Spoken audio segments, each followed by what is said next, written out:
It's called Secrets of Self-Starters, and it features the stories of 48 men and women from a variety of backgrounds who've helped their communities and, in some cases, have changed the lives of people around the globe.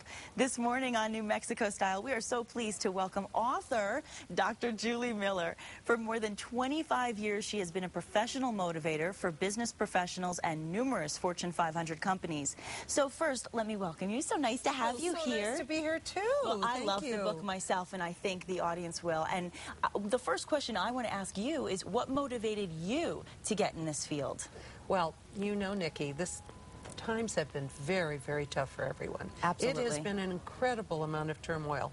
And I, as a business owner, found myself feeling scared, uncertain, but never stuck. Good. And I was looking at my peers, and it was like they couldn't kind of pull it together. And I wondered, what would it be like to talk to people who have worked through these obstacles and have really made it? And it hasn't been about numbers on a paycheck and zeros. Right. It's been about how have they made it through their obstacles and self-started and kept on self-starting. So I decided I wanted to interview these people. Did you find that it was easy for you to get that information from people? Because these are very personal stories. They really are.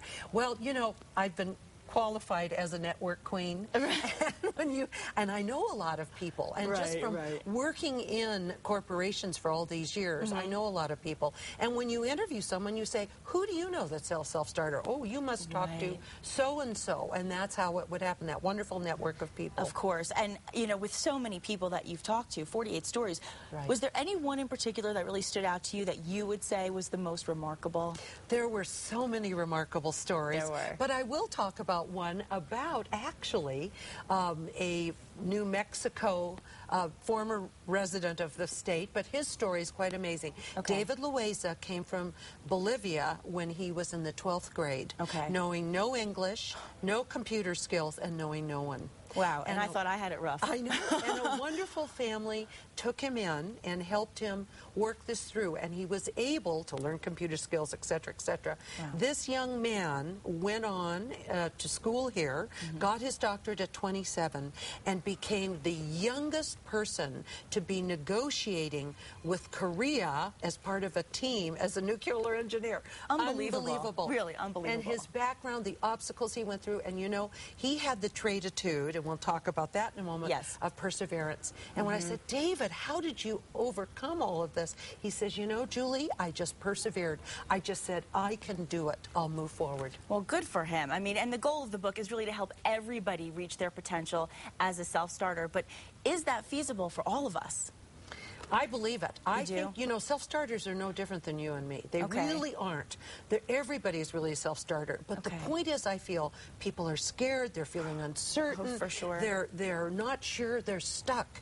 And what I say to people is, just access that talent. It's right there for you. You've got to pull it back up and look at it. Yeah, I mean, you really have to look at yourself. And you've coined the phrase trait-itudes. I love this word, trait-itudes. I'll be using it all the time. It actually means your traits plus your attitudes. Correct. And, you know, some people need a little bit of an attitude adjustment. We have to acknowledge that. Correct. So what would you say? How would you counsel people that are starting to feel very overwhelmed because of everything we talked about, being difficult times right now, struggling financially and technologically? Well, I will tell you this whole idea of trait-itude, you're absolutely right. And what I tell people is you have all the God-given talent that you need and to focus on your strengths, but it is the attitude. I'll tell you a quick story. For example, this woman, a black woman growing up in the 50s and 60s, who would tell you it was even tougher than being a black female than it is today. And she said all through her growing up experience, she was confronted with negative messages. You're not this, you're that, you can't do this, you can't do that. And she made the decision, I am going to be a positive thinker, and I'm not going to listen to those negative messages. I'm going to listen to the message of yes. I like that. And so she took those talents, combined them with positive thinking. She's written 4 books. She's just amazing. Wow, good for what her. she's done What's with her her name? life. Gloria Burgess, an amazing woman. Well, we'll acknowledge her now. Yes. And I guess really the ultimate lesson here is it's a switch. You click it on. And you have to make that decision for yourself to say, I can do this. I'm going to think yes. And I like it. I really like it. The book, again, is called Secrets of Self-Starters. Dr. Julie Miller, thank you so much for being here. I think we've all learned a lot, and I know that everyone will love the book as much as I do. Thank you so much. Thank you so much for being here. Thank you.